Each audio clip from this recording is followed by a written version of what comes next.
Hey everybody, Mike Skeen here. Thank you for joining us for the Racers360 webinar. Of course, our topic is finding the limit. I would imagine many of you were part of the social media polls choosing that topic, so I hope you enjoy this conversation. I'm sure many of you are also stuck at home this time of year with the global pandemic, and I hope that we can give you a little bit of education here while we're all stuck away from the racetrack and get you all set up and ready to go for another event, hopefully not too far out in the future. We'll go ahead and dive right in here. I do want to highlight that we want you guys to ask a bunch of questions here. I'm going to try to give you as much information as I can, but obviously we have a bunch of different people with different levels of driving experience and also a lot of different learning styles and stuff. So I may not say it the way you want right off the bat, the way that you can hear it and learn best. So we want to make sure that you will ask questions. We want to hear that. When you do that, please use the Q&A feature, which is, you'll see at the bottom, rather than the chat. It'll just make it a little bit easier for me to manage that and keep it in view and able to be seen very easily. Just go ahead and set that up for myself so that I can see you guys. But again, please ask questions and we'll go ahead and dive right in and see what we can get set up for you guys. So one of the main things is this is a very broad topic, and obviously, it's kind of a black art or kind of a black topic because it's not really systematically addressed by a lot of people. People say you got to have good car control, but you don't explain how and how you go about finding the limit better and safely. And so we're going to try to, give you a little bit of information on how you can develop that a little bit. And I would say that the main two things is that you have to have the good skills, the car control, but you have to have good techniques and good practices, best practices to apply those and to learn how you move forward. Those include good vision practices, a methodical approach to how you're learning lap by lap and between sessions, and an understanding of the goal or the target for the line, the weight balance, what you're trying to achieve each corner, each lap. And so we'll start off with car control. Obviously, this is something that a lot of people, if they have it, it seems obvious, and it's hard to explain to other people how you get better car control. Most of that comes down to seat time. And obviously, it's a very important aspect of it. But for people that are new to the sport, it can be learned. It's not just something that you have or you don't have. It's important to remember, though, that while you have to have seat time and practice, that can come in different formats, whether it's karting, skid pads, or just driving at track days. But it's really important that that practice is good practice. The old adage, perfect practice makes perfect, very applicable here.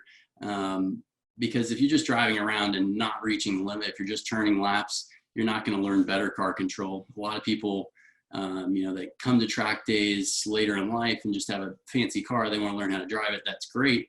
But it's hard to get over the hurdle of how do you push that car and get comfortable pushing that car without risking that car.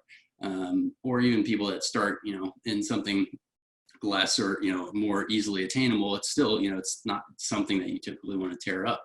And so it becomes difficult for people to reach over that limit of where they start pushing the car enough that they can actually practice with it and learn how to drive at the limit. And a lot of people, I think, overlook driving on skid pads, doing kind of car controlled clinic type of events, just because we think, oh, going to the track is fun. We want to set good lap times.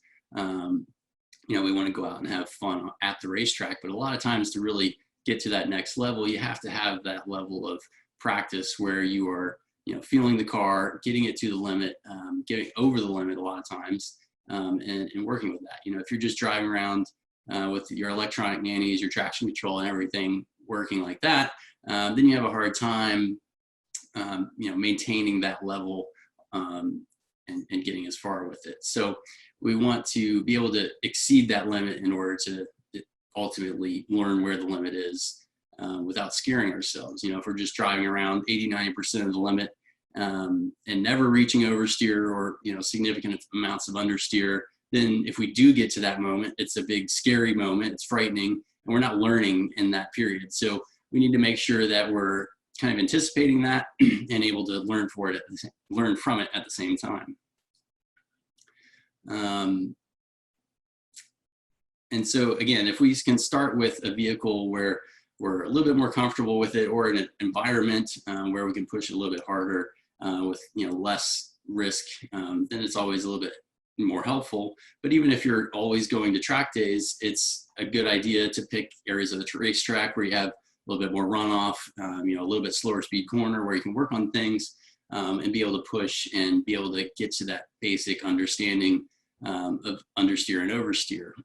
Because if we never reach that limit, we're never going to be driving the car at, if we define the limit as, at a yaw angle or a little bit of a slip angle from all four tires, which is where we generate the most grip and therefore the best lap times, we're never going to reach that limit, with a car that's perfect and just does that at every corner. In order to be at that limit, you have to be able to exceed it.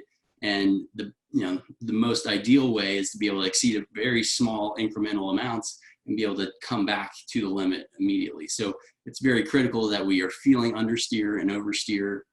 That way we can react to them more quickly and get the car back to the ideal slip angle. If it's 3 to 5 degrees or whatever, we want to be able to get past that, maybe 6 or 7 degrees. That's when you're going to see oversteer corrections and stuff, and then get it right back as quickly as possible. The greater the gaps in our understanding or our feel for the limit, if we have to get to 10 degrees sideways or 15 or whatever, then it both becomes harder to catch, but also slower because we're getting further and further away from that ideal limit. So it's really critical that we can feel those subtleties very quickly and get them back to ideal, the target as quickly as possible. A lot of times for slower corners especially, this really depends on the braking application. And so we'll go through this a little bit more, but ideally we want that brake application to lead us into the corner to where we time our brake release just right, so that we are releasing the brake with a lot of speed, but also keeping the weight on the front so that we very quickly get to that yaw angle. Just a second, I'm going to show you a slide from an Apex Pro, which really kind of visualizes this very quickly. It gives us color coding for how we can see when we're reaching maximum grip potential for the car. And so it's a really good tool for how one can, pick up on when am I at the limit or over the limit, or, well below the limit. So let me go ahead and switch over to that screen.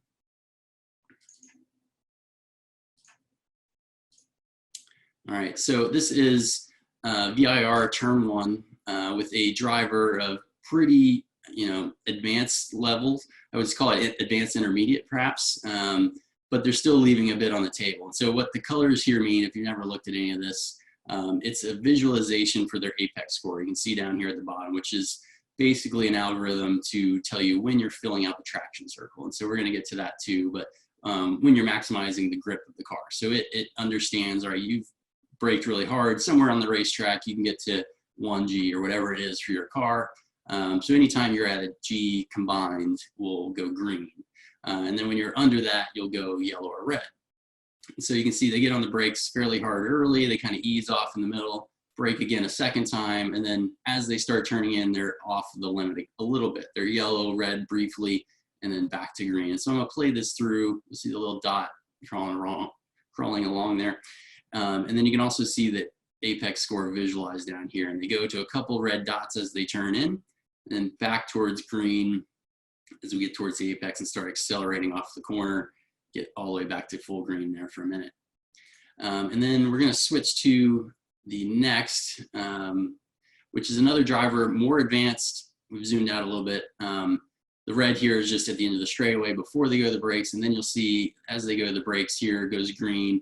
And pretty much as they turn in, stays green, blips to the one red light very briefly, and then back to green. And so that's a driver that's doing a very nice job of maintaining as they go through the whole corner. Especially this entry portion where their brake release is nice and smooth, and they're quickly filling out the traction circle. Blending the cornering. The braking into the cornering so that they're maximizing their entry speed. And then again, this is the traction circle or the friction circle, acceleration forward or to the top, braking forces down low, And usually the acceleration area of the curve is not going to fully fill out unless you have lots of horsepower and forward traction. But you want this generally to look like a half moon shape where it fills out the bottom. A lot of times with less advanced drivers, we'll see the shape, more like a cross kind of, or a V, where it comes back towards the middle. So this is where you brake really hard down here.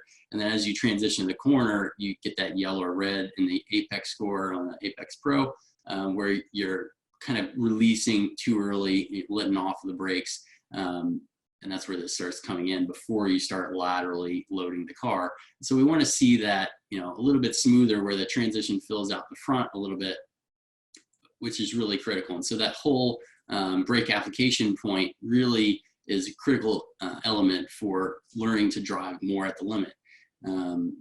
Back out of here. And so it's really important that, obviously, in order to maximize our skills in feeling the car, that we have good basic techniques. And we've learned a lot of times, we've heard all the time at the tracks that we have to look ahead.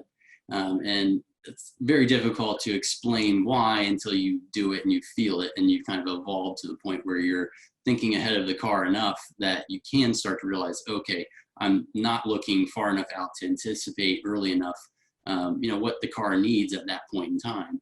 And so it's really critical, again, that we look far ahead, but that we also have a lot better resolution to our visual practices. So that is having more reference points, having more visual cues, and being able to, look through the corner and kind of have a target for the whole process throughout the corner, rather than just having a visual reference for, all right, now I'm at my turn in, I'm looking for my apex, and then I've got a track out somewhere. But a lot of times those don't all flow together very well. So let me go bring you up another slide here.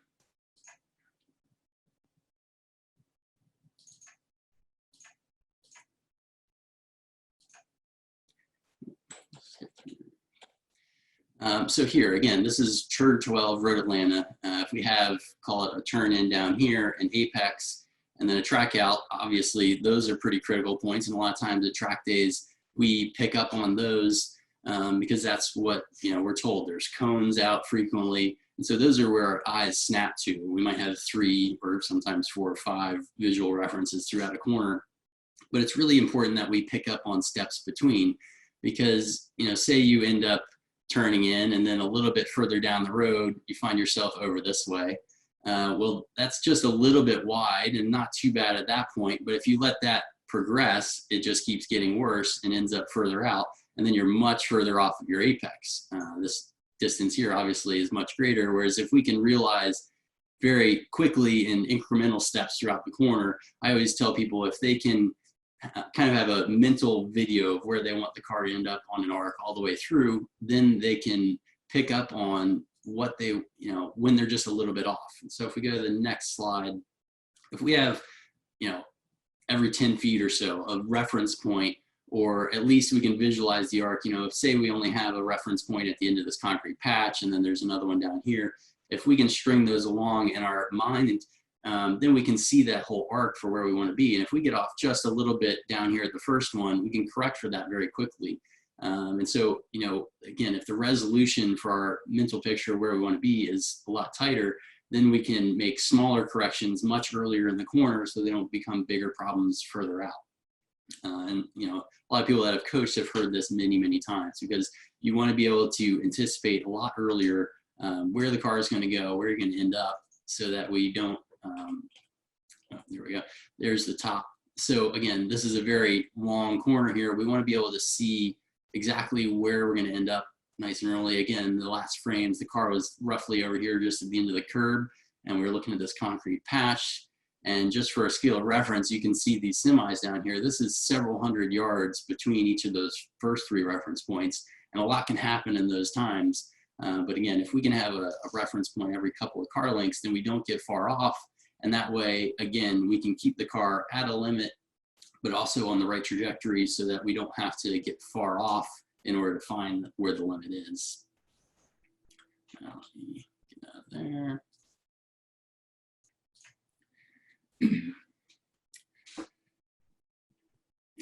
again, if we can figure out corners where we can be smart and have a little bit more room to experiment, then we can figure out, you know, when we have a little bit more time, a little bit more runoff, and we can get closer to the limit without getting too far beyond.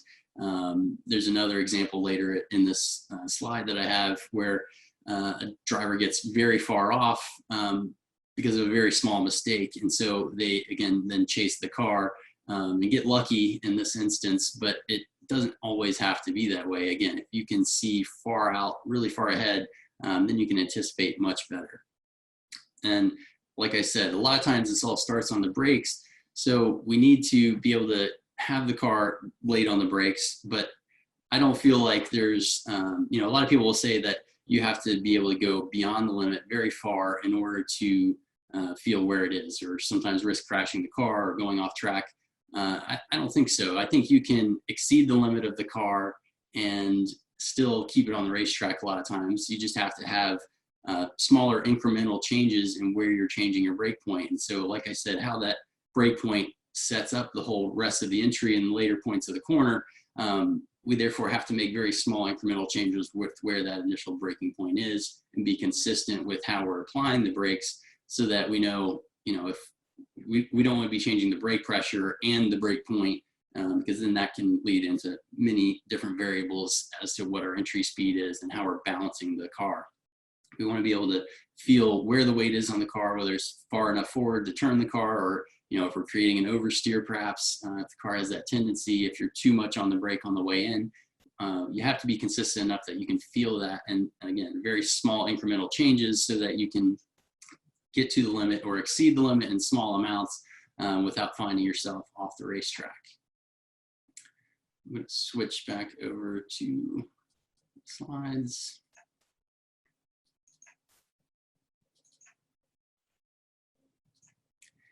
So this, so this is Sebring, turn 17, which is a very wide corner, and lots of people get really lost here. Again, if we can have visual cues throughout the corner, then that helps us understand where we're going to end up, and so that we can make small changes all the way throughout. So as we come into this big parking lot area of the runways, again, there's a big, vast visual area where we have trouble figuring out where we want to go.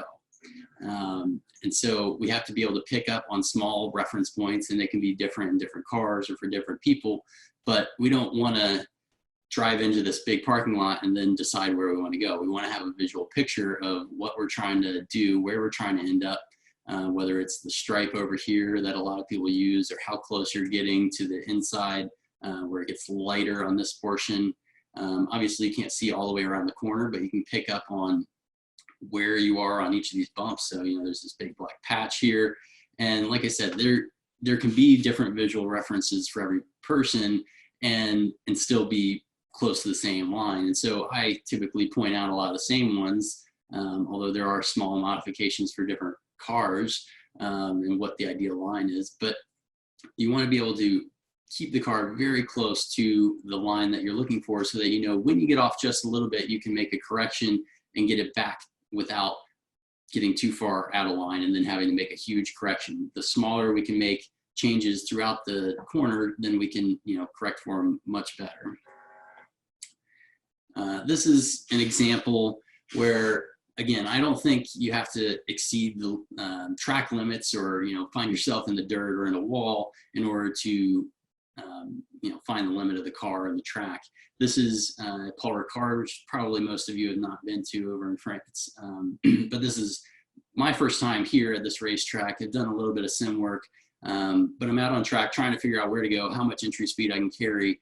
And in this lap, I go a little bit too fast into a corner, trying to figure out where to go, but I don't exceed the track limits. So here you can see, get a little bit of oversteer, a little too fast in, not enough of the apex, get it back on track a little, and then same thing up here. A little faster than needed on the way in, big oversteer there, correcting the slide, and then right back. Very next lap coming in here. Oh, sorry, this is the same video. Let's move ahead a slide. So the very next lap coming in, making a small correction. You know, I make a mental note of where I need to be, what mile an hour I need to be, and very, very small changes can affect how the car responds. And so if you take those mental pictures of, you know, how the car felt going in, take notes on, you know, what little changes you need to make, you can, again, make very small changes. And a lot of how we anticipate how far we can push and get over the limit is inexperience and knowing, you know, all right, I've gone in this far, I'll try it in, you know, just again, small incremental steps. And if we had gone back and watched the first 2 or 3 laps in this session, you would have seen I was a little slow, a little slow, a little slow, too fast, back it up, right speed. And so it may take 3 or 4 laps to experiment with that. And a lot of that comes with already having a lot of experience. And so you can make much smaller changes. But again, the more seat time you have, the closer you can be to that ideal without exceeding the limits.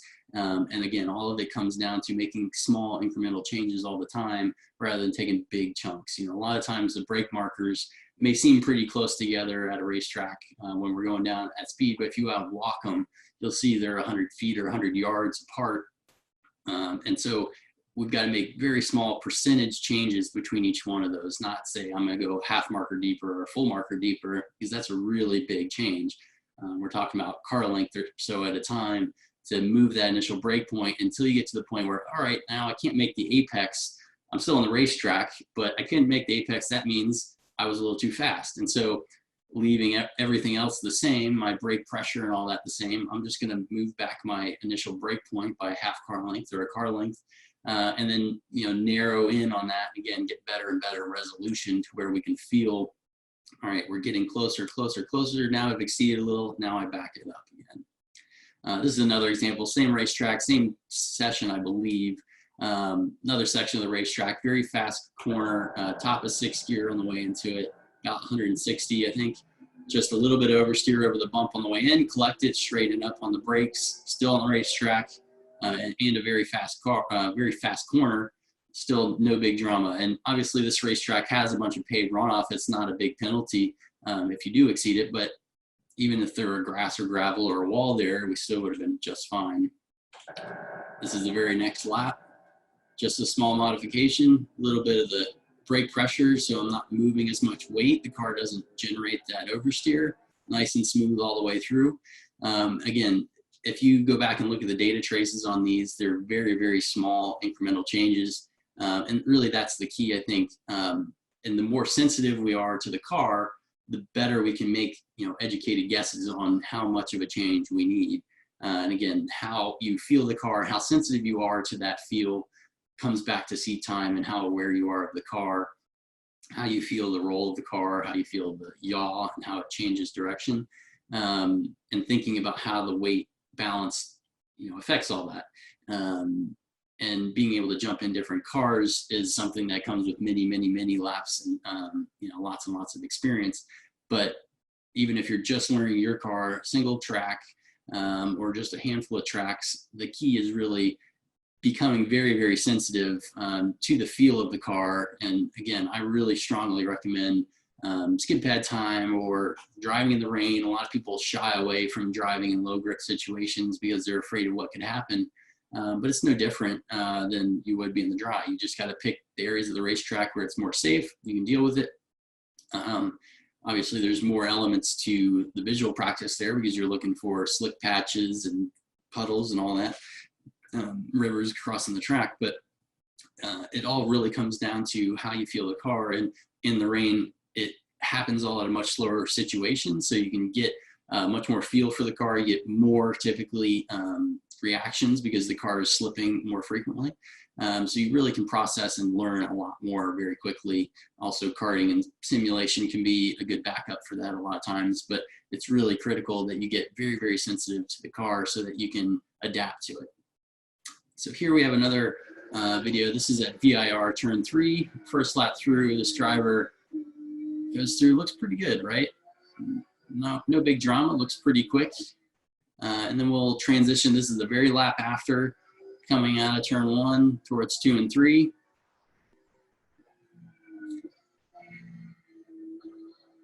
And very quickly changes. And he gets lucky with this one, fortunately, very happy for that. I'm gonna go back and watch the first lap again, and let's talk about what maybe he could have learned better on the first lap in order to fix that. So if we watch his hands especially, we can learn more than we do just watching the in-car. So take an eye down here, watch his hands, turns in, a little bit loose, lots of correction there on the first portion of the corner. And obviously he gets through just fine here, but if we wait and go to the next lap, we'll see it's right at the same point of the corner. And I think probably he didn't take enough notes on the first lap where he started to feel that oversteer and didn't understand what was going on there. And so he turned in just a little bit abrupt, I would say. And maybe the car is just, the setup is a little bit too loose at the moment, but even if the car is very loose, you need to be able to adapt to what you're driving. And so given that he had that little bit of oversteer on the way in, that should be a mental note for the next lap and tell him, I need to make a little bit of a correction for this so that I don't get the oversteer on the next lap. If we go through again, watch his hands. Once he gets to the turn in a 3 here, good change of direction initially, but then doesn't catch the first reaction. The steering wheel starts to get away from him. So again, a lot of it is not just pure, car control that is not just pure reaction. A lot of time it is anticipation of what the car is going to do. And so if you get a moment where you have a little oversteer on one lap, you need to take note of that and think about why did that happen. And this goes back to the best practices part. It's about thinking through the process and what is making the car, create that oversteer or understeer. But you need to think about what was the weight, where was the weight moving on the car? What did I do anything to induce this, or was it just that the car's going off, the tires are getting bad in the rear, pressures are getting high, whatever the case may be, you need to be able to make a quick change to that. And we'll watch it one more time through. Pretty small change here could have helped, and just a little bit slower hands in on the next lap could have smoothed that out a whole lot so he wasn't getting quite as quick a reaction from the car where he couldn't respond to it fast enough. So if he had gone just a little bit wider on entry to make his turn in a little bit more smooth, then he wouldn't have had the quick oversteer and gotten it away from him. And again, of course, having that oversteer, ideally, we want to be able to catch that so it doesn't become a problem at all. But the main thing is that we don't want to have the, create that problem in the first place. And that all comes back to, sorry, I'm just going to try to minimize that. All that comes back to trying to anticipate things so that we can keep ourselves closer to our target goal and make small incremental changes so that we can stay close and go over in small amounts, but not exceed by a large amount that we can't correct for. And all this becomes much more important when we're getting closer and closer to the limit. And obviously, the better our car control can be, the better we can push, or the more quickly we can push to where we find that limit or exceed that limit. And we have that wave where we go over and under and over and under the ideal grip level of the car in order to find and narrow in on where we want to be with that. In short, I think, again, it's not something that is ideally, it's not something that I feel like has to endanger the car or the driver. It's not something where we have to just fling it in and see what happens.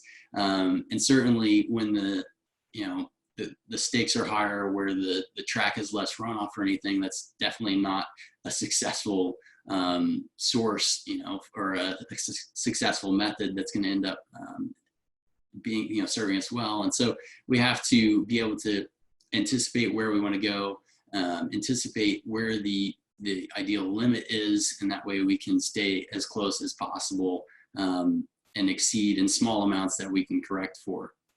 The next part of that is, as we do exceed that limit, we don't want to give up on driving the car. And so like in the one where I went through that fast corner, had the big oversteer on the way in and slowed it up. You never want to just say, I got a big oversteer, I'll just both feet in and wait for it to stop.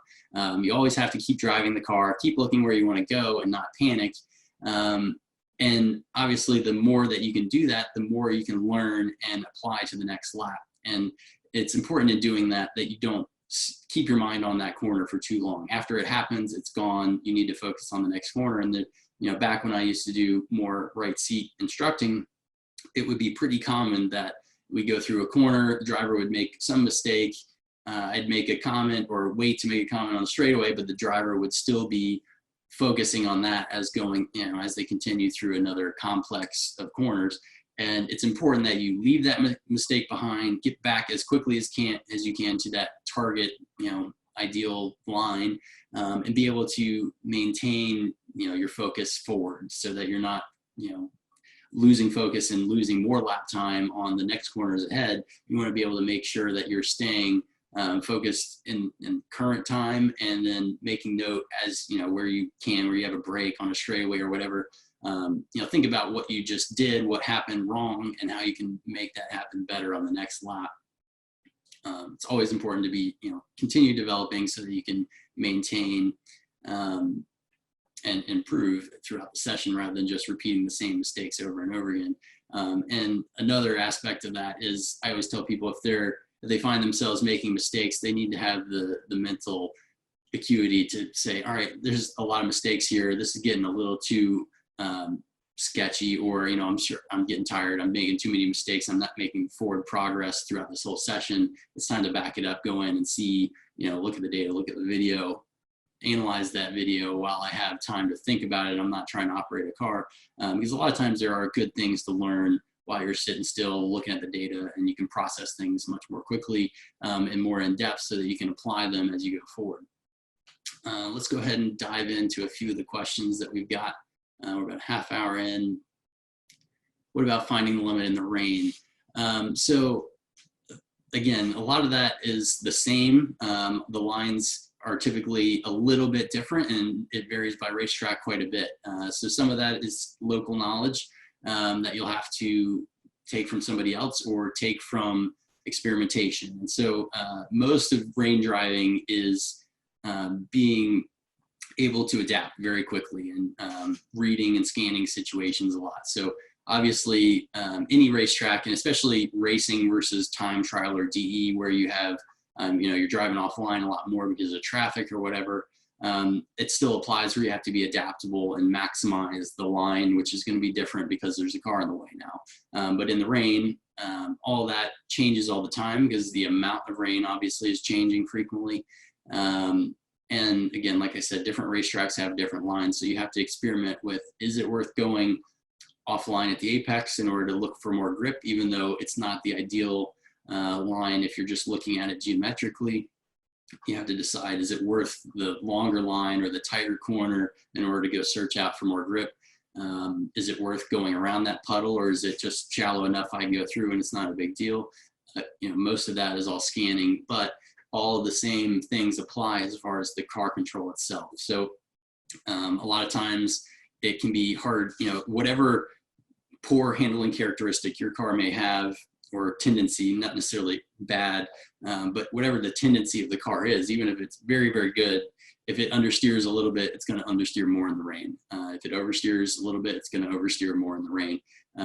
That's not to say you can't make any car under or oversteer, but a lot of it is in the application, and you're just going to find that limit at a lower speed. It's going to do that more quickly. And so it's about finding that limit, in the same way that you would in the dry, where you're loading the car enough with the front end and slower corners to keep weight on the front, help it turn, wait for it to get turned, and then feed power off. Most people, when they're learning, whether it's dry or wet, they kind of figure out how to balance the car on throttle, kind of middle of the corner off to the exit, where they can start to feel, okay, I'm leaning on the throttle, it's starting to push wide, or it's starting to oversteer. That's a little bit easier to figure out than the way in, because you have to get much more precise, within mile an hour or two of your entry speed every lap. That has to be very consistent to where you can make those small incremental changes with, all right, if I release just half a second sooner on the brake, it doesn't turn. Whereas if I drag the brake a little bit further in towards the apex, then suddenly we can get enough front end grip that the car will rotate. All those things to say, Again, the rain, I think, is personally a very good way to go about it, because you can just have those loss of grip moments, those oversteer or understeer moments much more frequently and at slower speeds, so that you can get more practice basically in the same amount of time. The same number of laps you would do in the dry, you probably are not going to exceed the limit that frequently as compared to what you would do in the rain. Next question, could you provide an example of how to go about getting corner reference points every couple of car lengths? So not necessarily every track is going to have, great reference points. It's not like Gran Turismo or anything where you've got a line literally drawn on the track for you. And, obviously different tracks have different amount of patches. Some are brand new pavement, and so it's almost all the same. And in that case especially, but in every case, it's really important that you can visualize the arc in your mind, basically. And so if you have more reference points where this crack or this painted line or whatever, it makes it a little bit easier because you have 3 or 5 or whatever reference points on the way into the corner where you can kind of link those together and say, my left tire goes over that crack and my right front goes over that square and whatever. It makes it a little bit easier to link that whole arc together. But this is why you hear all the racing schools and all the driver coaches, just harping on looking ahead, because the further you look ahead, the more that you are going to visualize that arc where you want to go. And again, the biggest thing here is not necessarily having a specific, black line or whatever that I'm going over. It's visualizing the whole process of the corner. And having that target in mind allows you to make changes as you go, rather than only having one target way off in the distance. If you're visualizing the whole process, and so even if it's a perfectly brand new blacktop asphalt surface with no extra points, if you're looking ahead and you see, all right, the yaw of the car starting to point towards the apex, I'm going on that arc correctly, then you've got it. But if you come into the corner and you're starting to create a little bit of an understeer, and the car is not aiming at that, you should still be looking down at the apex. Let me just bring up that extra turn 12 at Rotalina. So this one, if you get to this point and you're only looking over here, say you don't care about all these little patches here, you're not looking necessarily a car length apart every single time. Even if you're only looking up here, you can tell, all right, the angle of the car has got it pointed straight off of this tree. That's not enough rotation. I need it to be pointing at least towards the bridge, or towards the new building over here. It's all in how you visualize and feel the slip angle of the car, and notice whether the car is starting to change direction and get that rotation or the yaw angle that we want, or is it starting to go straight even though I'm adding steering input. And so it's making the hand-eye coordination connection where you are saying, all right, my hands are pointing this way, I'm pointing the car to the right, but the car is still going straight. So you're trying to make that adaptation as you go, so that you can make it more seamless. Let's see, what do we have next? Can you recommend some time on skid pad to develop our feeling with the car? Is there any specific drills you would recommend doing on the skid pad to really develop your skills feeling the car at the limit? Yeah, so I actually used to do a lot of skid pad instruction, mostly in teen driving school situations, but also some in higher performance situations, but it's all the same. You're always trying to learn how to feel the car. And what I typically tell people is to start off going around in the circle, hopefully wet so it happens more quickly and easily. And most cars are going to understeer first. So just nice steady throttle, slowly building up 1-2 miles an hour at a time. And most people are going to start to steer more into the circle.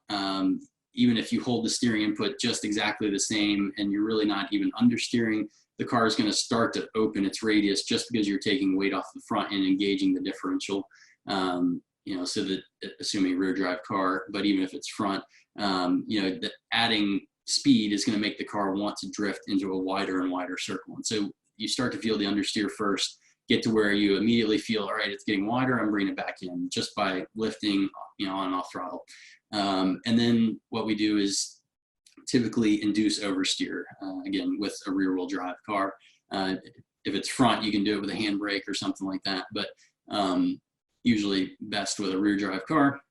Start off to where you're just reaching that limit of understeer, where it's not quite pushing wide. You can hold the circle nice and evenly, and then induce the oversteer, typically with big throttle application, hopefully get it sideways. If that's not enough, you can also do a lift throttle situation, where you would have that maximum steering angle before you're starting to understeer, and then really abrupt lift off. Sometimes that'll induce it. You can also do a handbrake for those cars. And ideally, you want to get to where you can hold the car oversteering all the way around, drifting, and keep a very consistent circle. And that takes a lot of practice, because it takes very, very small hand, steering inputs, while typically holding fairly consistent throttle application. But it's feeling how quickly that yaw angle is changing, and how you keep it sideways by adding more steering or adding more throttle as needed. But so the closer you can get to making that one smooth, very consistent arc all the way around without big, moments where it's just very tiny little steering inputs, very, smooth and consistent throttle.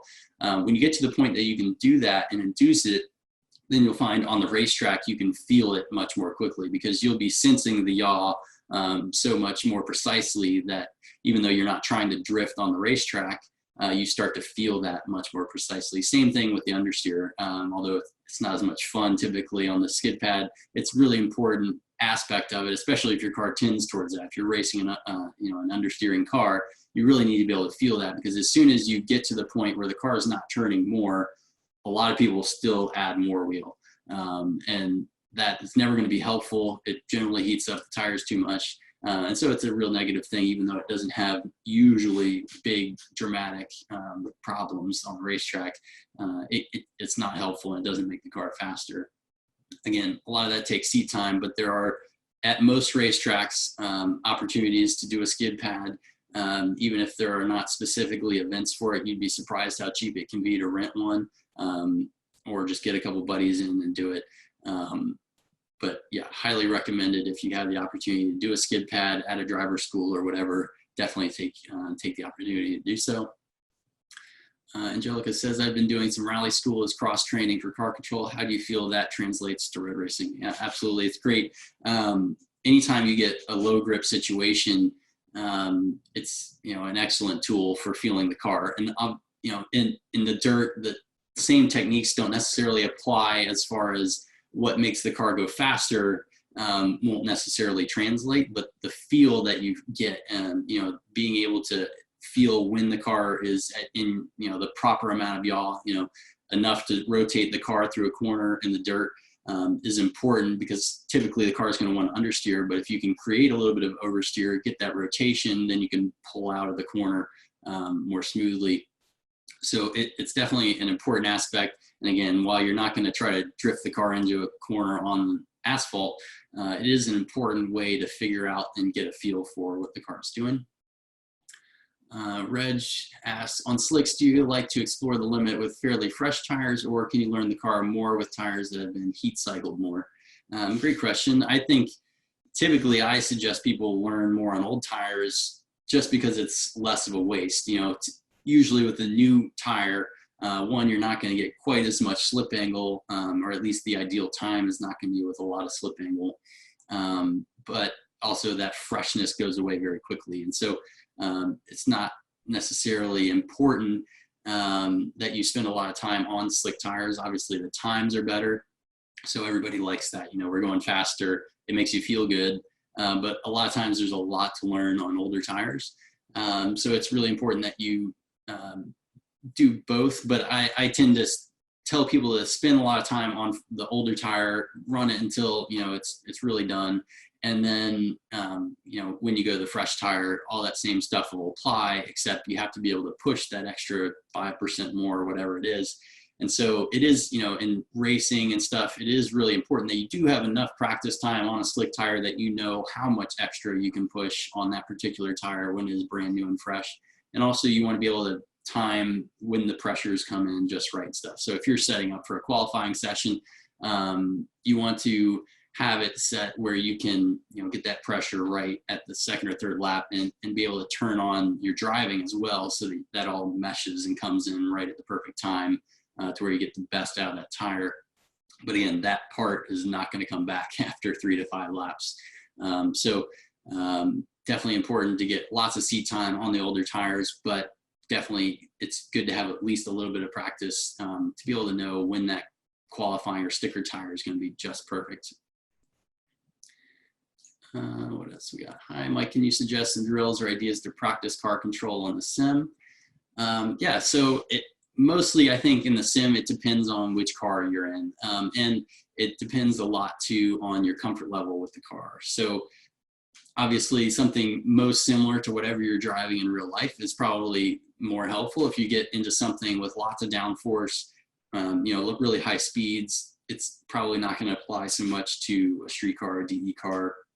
I don't know what you're in, but if you're in something fairly normal production car kind of stuff, you want to be in a sim car that's fairly similar so that you're getting similar amounts of yaw angle.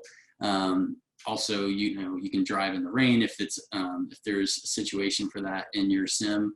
And there's also, you can do the skid pad practice too. Even if it's, a lot of sims have a skid pad game or level that you can load a racetrack where you can go out and practice and do the same thing I just talked about that you would do in real life, practice drifting around, also feeling the understeer, and then you can frequently go back and watch the replay so you can see from the outside of the car what the angle of the tire is doing. And so especially with understeer, that's really critical because a lot of people, and in the sim, it's a lot harder to feel because you don't have necessarily the feedback and the wheel isn't perfect, but so understeer can be a little bit tough to practice with on the skid pad or just in the sim in general, but certainly the visual cues of oversteer are usually pretty applicable, but obviously you don't have the G-force feel that you would in real life. So it's all purely visual, but there's a lot of great practice to be had on the sim as well.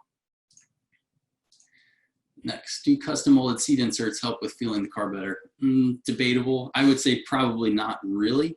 The biggest advantage, in my opinion, for a seat insert is just comfort and fatigue. So, obviously you're going to be held in well, but any general good, racing seat with good harnesses where you're in tight enough, that is going to be 80 or 90%, probably 90-95% of whatever you're going to get as far as feel from the car. The custom seat insert may get you a percentage or two extra on feeling the car just because you're a little bit tighter, maybe a few more points of contact in the seat. But in general, I think it's really just going to take away whatever sore spots you might get from a hard contact point in a normal seat. So that will help in longer runs and not getting fatigued, not getting distracted by being hurt in the seat. Next, Joe, when rotating the car on entry, are you limiting the rear to that 3 to 5% slip angle or trying to get a little bit of oversteer greater than 5% to help the car turn? Yes. As we talked about, the ideal grip from a tire is, call it 3 to 5%. Whatever is that particular tire. If you're talking about a radial or something that's different than a bias ply, I'm assuming most people here are going to be on radials and with relatively low levels of downforce or anything. So 3 to 5 degrees of slip angle is about right. We want all 4 of those tires to get to that amount of slip angle as quickly in the corner as we can. So basically, as soon as we start turning the car, we want to have that few degrees of slip angle, and we want to maintain that all the way through the corner. That's what that Apex Pro really does pretty well in a visual cue. We want to see green all the way through from the very first braking point all the way through till the horsepower kind of runs out on the track out. And anytime that we get that little blip of yellow or red is where we're getting kind of below that 3 to 5 degrees of slip angle from some tire, whether it's because of an oversteer or an understeer.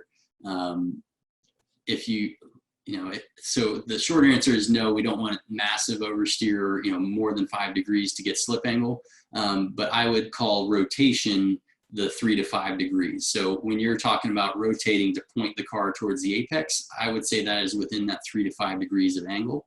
Once you get beyond 5 is when you start getting counter steer more. You know, if you're 3 to 5 degrees of slip angle, your steering wheel is still pretty much straight or pointed towards the corner. Once you get beyond that amount of yaw, then is when you have to counter steer, kind of steer into the slide. So we're not looking for that rotation unless maybe there's a really poor handling front wheel drive car or something that's like really loose. And then, you know, once you go to power, it's a lot of understeer. Maybe in some very unique circumstances like that, you could ask for that, but typically no. Typically you want to be rotating the car. And again, this all stems on nice smooth brake release, keeping the weight balanced so that we're pointing the car into the corner, but not oversteering the car necessarily. Next, karting and dirt track driving are amazing ways to learn car control, the limit skills. Do you still do either of these on a regular basis? Unfortunately, not as much as I'd like. Karting is great, and I had my own kart up until fairly recently, and I have actually been shopping again, but don't currently have a kart of my own. Still do some, you know, concession karts kind of stuff. And all that, you know, is still great stuff to do. Personally, the shifter karts are hard to argue with the fun factor and how much they can apply to the faster stuff, especially. But I think, especially for people learning their way in, they're actually probably better off in the dirt stuff or in, you know, karts running in the rain or that sort of thing, where you're getting the slip angle and all that. Yeah, awesome ways to practice. Unfortunately, not enough time for me at the moment to do enough of that, but I do love doing it. What's your approach to learning a new track, especially right before a race weekend? So, you know, the video examples from Paul Ricard were a perfect example of that. It was a track I'd never been to, team I'd never worked with, car platform that I had driven some, but not in the same exact setup and with the same engineering and all that. But anyway, I had done a fair amount of simulator time, not real, you know, not a professional simulator, just at home on a set of course that I think it was for that track. I do iRacing too if there's a new track that I'm trying to pick up on. And obviously, I think the repetition of it and the, you know, the opportunity to be able to experiment different lines, different techniques on entry to a corner is really critical. And it's hard to pass up the amount of seat time, because usually when you get to an event, especially a race weekend, you just do not have enough seat time to go out and do lots and lots of practice. And so, you know, you want to be able to get pretty close on the sim so that you can go out and know, you know, just with a little bit of tweaking, this is what I need to do. And it's basically just repetition. Again, trying that too fast in, you know, what's the point at which I can't I can no longer make all the way to the apex, or I can't make it through a section of corners, you know, where I'm carrying too much entry speed to the point that I can't get a good enough exit to where I'm starting to lose time. And of course, having a predictive timer in car and on the simulator is really valuable, because you get that immediate feedback for how much you gain or lose with any, you know, incremental change as you go. Next, do you have any ideas or advice on how to improve during the unfortunate times we find us in right now, especially since we have no idea when racing will resume? Yeah, I mean, same as always, except that now we have just not the opportunity to be on a racetrack necessarily. So simulator time, lots of studying. You know, when I was early on in my career, especially, I would do lots of video analysis. I would video every session I ever did, watch every session many, many times, you know, especially, you know, as you're going through the weekend and then you get your best lap or whatever. And then that best session is what I would watch, you know, until I went back to the next time, basically, and take a lot of notes on, you know, where I was gaining and losing time to other cars, looking at data and figuring out, all right, this lap was better here, and then look at the video and figure out why. Obviously, there's a lot of tools now that mesh all that together very well, and make it a lot easier to do that. And obviously lots of coaches with Racers360 that can help with that. So all of the studying, video and data analysis was really good.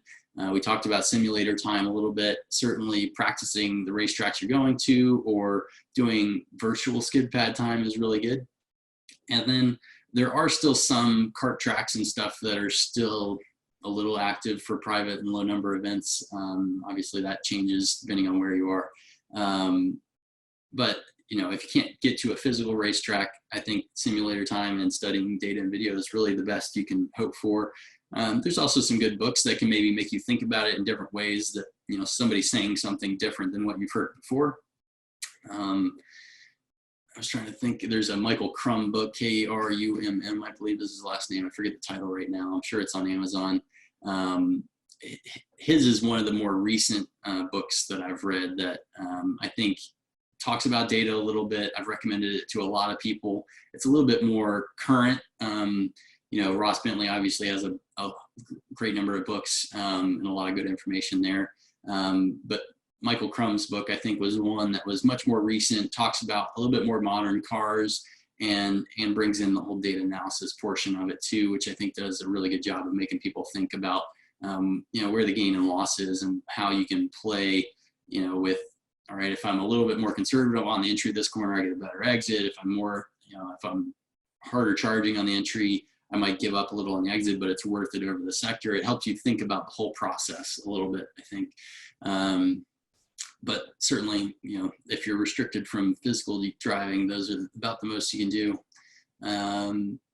Looks like that's all the questions I've got so far in chat and the Q&A. If you've got anything else really quick, go ahead and chime in. Apex Pro, is it necessary to have your cell phone in car to get the GPS maps? I do think so. I might be wrong on that. I'm pretty sure you do have to have your phone with you. I know that, you know, it's got a device that you can put on the dash, has some LEDs and shows you the gain and loss. And I think it'll do that on its own, but I don't think it'll log all the data without the phone. I could be wrong on that. I'm sure their website would give you more info on that. But it is a pretty cool tool. I personally didn't necessarily find it a whole lot helpful because I felt like I was pretty good at feeling that on my own just from lots and lots of experience, but I have recommended it to a lot of people, especially novice intermediate level guys and girls that can really pick up a lot by having that visual, immediate real-time visual cue for you're under the limit right now. Next lap, you can try it a little bit harder. So I do think it's a pretty good tool. Apex Pro, no logging without phone in car. There you go. Somebody's got the answer for you. All right. Anybody else? If not, we'll go ahead and turn this off pretty shortly. Thank you, everybody, for joining us. Looks like we're not getting any more questions. So hope you enjoy it, learn a little bit. And again, whenever we get on racetrack, I hope you can apply it. Best of luck next time out. Hopefully I'll see you on the sim or somewhere at a racetrack pretty soon. Have a good one.